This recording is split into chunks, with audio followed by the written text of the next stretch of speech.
But if Samson can repeat this look, I don't think there's anybody that can beat him other than Andrew, who puts it finally together. That's the only one that could stand next to him. What's up guys and welcome. You are watching Fazi Fitness. So let's start this video with Samson Dauda and his coach, who is also his wife, Marlena. So they both just touched down back in UK, their hometown. So I clearly remember Samson Dauda saying it at the Olympia press conference last year, that he will be the first man after Dorian years to bring that Sandow back to UK after so many years. Now that did not happen last year, but that Sandow has finally arrived back in UK. That's unique. That is, yeah, that is one of a kind. Ooh, 27 years, baby. UK's got a Sandow right here. Wow. And no matter which expert you listen to after this year's Miss Olympia, breaking down the Olympia 2024, almost everyone agrees that Samson Dauda 100% deserved to win this Olympia. So there have been some differences between Samson Dauda and Milos, his former coach, and how it all went down after the Arnold, Ohio last year. But as the winning Miss Olympia, Samson Dauda is gonna be the bigger man. He is gonna bury the hatchet. And that is why Dennis James, he also gave full props to Marlena as Samson's coach. Was he the most conditioned guy? No. Did he have the best overall package? Absolutely, yes. I think Samson deserves this win.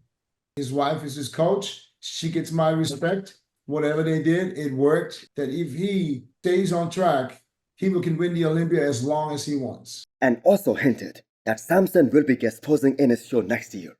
And I am so happy to see Marlena getting so much respect. And she 100% deserves it. Samson guest posing in Germany next year. So, guys, just relax. Nobody's trashing anybody. He's Mr. Olympia. You know, everybody can say what they want. He did it. He did exactly what he said he would do, and they did it together. And I'm going to give him the props for that.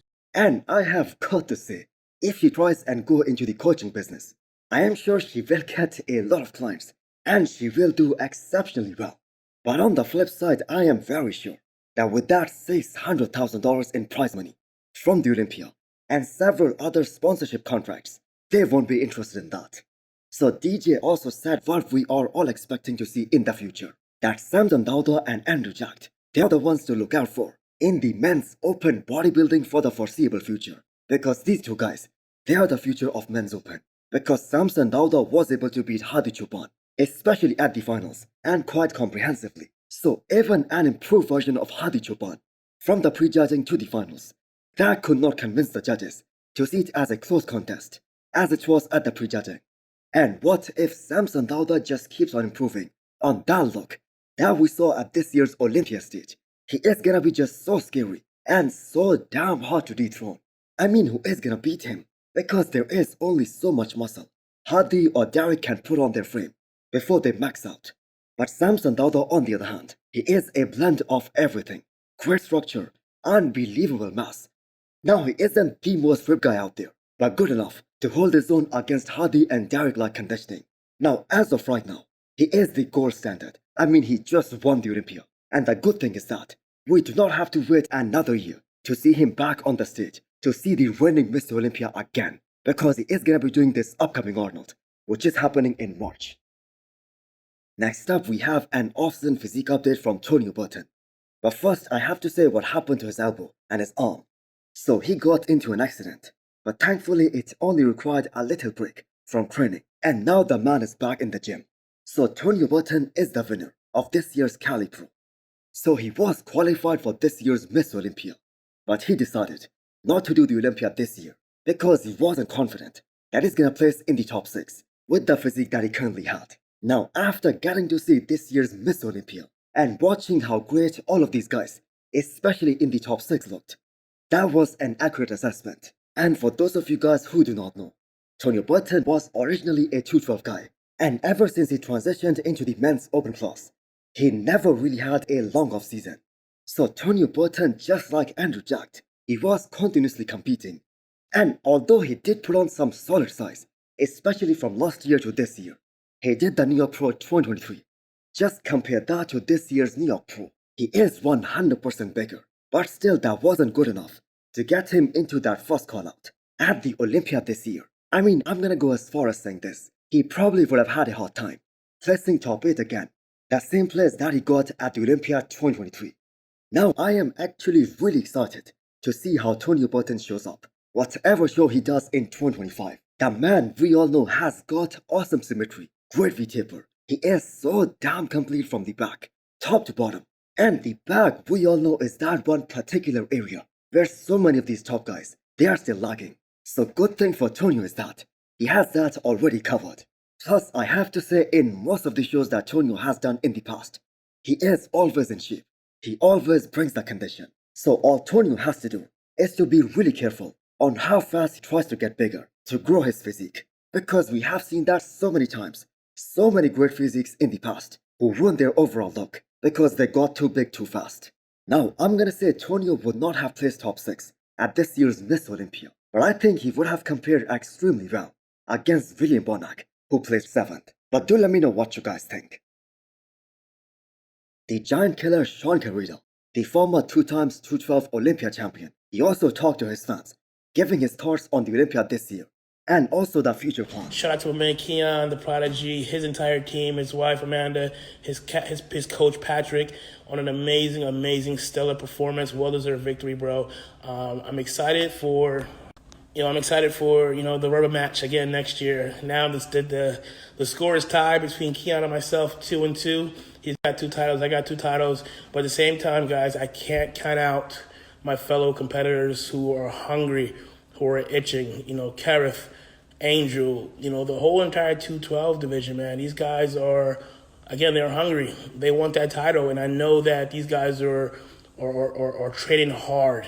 And I noticed that. I see that. So glad to see Shaun giving full credits to Angel Calderon and Kareth Baggio, the guys who placed 3rd and 4th, because there is an argument that maybe Angel Calderon, he should have placed 2nd because Shaun just came in way smaller than expected. Now as far as the rematch between him and Keone is concerned, for 2025, I have to say no disrespect to anyone who is chasing that 212 Olympia title.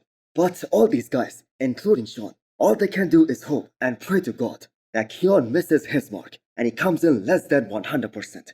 Or I'm gonna say less than 90%. Because that is the only way any of these other guys have a chance. So I will consider this victory of Keone as dominant as some of Phil Heath's win in 2011 and 2013, Ronnie Coleman in 98 and 2003, Jay Cutler in 2009. Because all of these guys, they were head and shoulders above the competition, and so was Keone. Now I personally think that with Shaun aging, he is gonna face a greater challenge for even that 2nd place spot next year by multiple guys like Angel Calderon, Kareth Baggio, and I have to say do not sleep on Vitor Porto, the same guy who was able to crack top 5 at this year's Olympia, which was his Olympia debut, and also Christian Wolski, who placed top 6, also at his Olympia debut. So both of these guys were diced front to back, top to bottom, and I am very sure that they are gonna work on their weaknesses in this upcoming year and bring back a much more bigger and stronger package in 2025.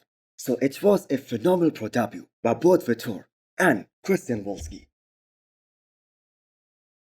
So was Ramon that off at the Olympia this year?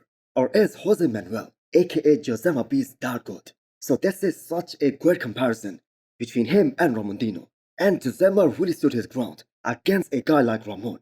So Jose has those humongous delts, and it is so crazy how big his delts are looking, standing next to a guy like Ramon. Because if you think about it, the biggest strengths of Ramon, they are his round shoulders. But I do believe Jose has to build more thickness on his arms to have a more balanced physique. Now that being said, I think Jose did not have a small waist, especially in comparison to the other top guys. But at the same time, you have to give props to him. He hides his waist extremely well, and you can see that in that comparison against Ramon Dino. So Jose also beat Dino clearly in that back double biceps. So it was one hell of a classic physique Olympia debut for him. A little more separation in those quads from the front, a little more arms thickness, and he is gonna be so dangerous next year. So with the classic physique Olympia title up for grabs, I think he is gonna be right there in the mix.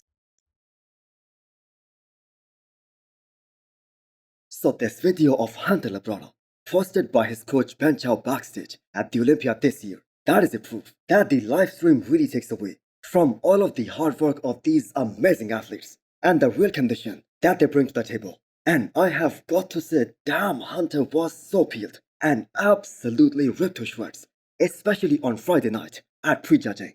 So he was clearly in the 5th place on Friday. He was beating Andrew Jack, and that was actually their target, to get back into that top 5 this year. But things certainly changed for Hunter at the finals.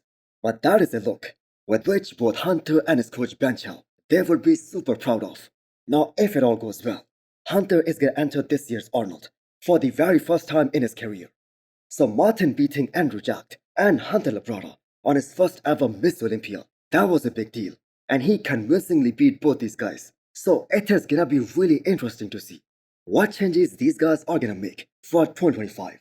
So hit the thumbs up button if you liked the video and smash the subscribe button if you wanna come back for more. Thanks for watching.